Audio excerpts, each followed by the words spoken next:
Joseph Sheehan was one who had stuttered very, very severely in his life. He was the one that is quoted in an article by Van Riper of 1939 in November in The Atlantic, the title of which is "Do You Stutter?"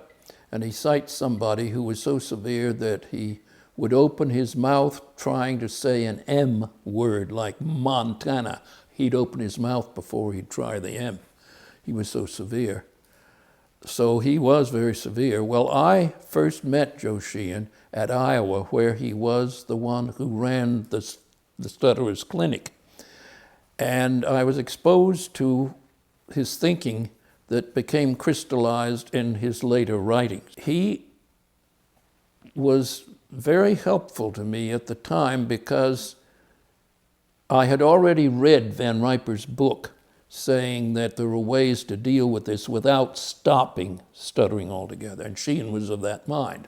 He didn't speak about stopping it, but that we could learn to do certain things. And the major thing that he stressed at Iowa even, which formulated the beginning of his whole system, his book came out in 1970.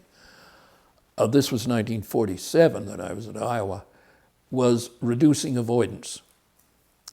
He has the famous approach avoidance therapy, Sheehan does. And I think it's very good because it is true that the more you approach and the less you avoid, the better off you're going to be. So he planted that seed in me that was even before I met Van Riper. I had this seed planted in about give up avoidance as much as you can. Now, since then, I've tried to refine this a little bit because if you say I'm going to give up all avoidance, even normal speakers avoid certain things. Everybody will do some avoidance in life. So I don't think we should punish ourselves if we occasionally find ourselves avoiding a word or a situation. It happens, it's human behavior. But the way I look at it is that mowing the lawn, keep the lawn mowed, keep your avoidances down. Mow the lawn and keep it down so they don't grow. That's how I look at it. Well, I learned that at Iowa from Sheehan. And Sheehan spoke very well then. He stuttered slightly. He really stuttered less and less as he got older. However, I knew Joe very well. I knew him for 40 years.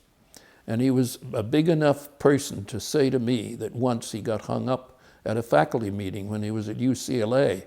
Years later, after he had recovered largely, he was very good speech, anywhere practically it seemed, but he got hung up and got into a head-to-toe block. So this, I think it shows the level of the man who would admit all this, but he was one of the better recoveries that I've ever heard symptomatically. It was a model of how to stutter properly. It was like a ship rolling very gently in the sea, and you didn't mind the rolls. He was lecturing efficiently, but I could see that thing working. Preparatory sets were working all the time. It was like stabilizers to a ship. And there was a friend there who had known him 20 years. It was someone connected with Minnesota. It was not Brinkelson, but someone who had known Van. And she said afterward, I've never heard Van stutter more than he did tonight. I said, well, he's ill. He's just got out of the sick bed. And this is true. I find that with me, if I'm not up to par, it'll show. And I have to work much harder to maintain the fluency. This thing is like a ship that has to sail across a rough channel. If that ship has an engine that's made of inferior metal, you can put padding around the parts of the thing. It's going to work, but you're going to have to pad that while it'll maintain its speed going across the channel. Because if you do not, that mechanism is going to fall apart faster.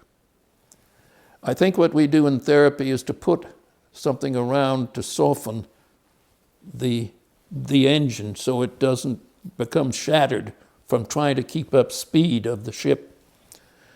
That's a good analogy for what stuttering is like.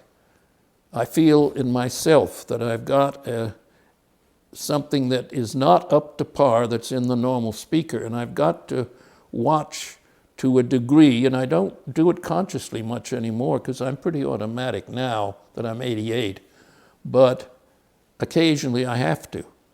And I think that the goal for a stutterer is in therapy to get ahead to where it's on automatic as much as possible, no matter what the situation.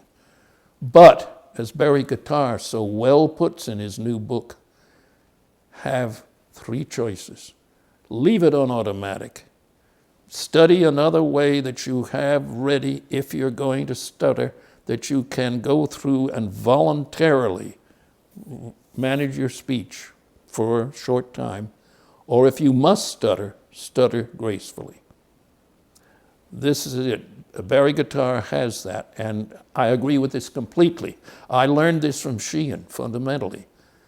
Sheehan would say that you have a choice as to how you stutter, but continue to stutter and work at streamlining your stuttering while you're doing it. You are not avoiding.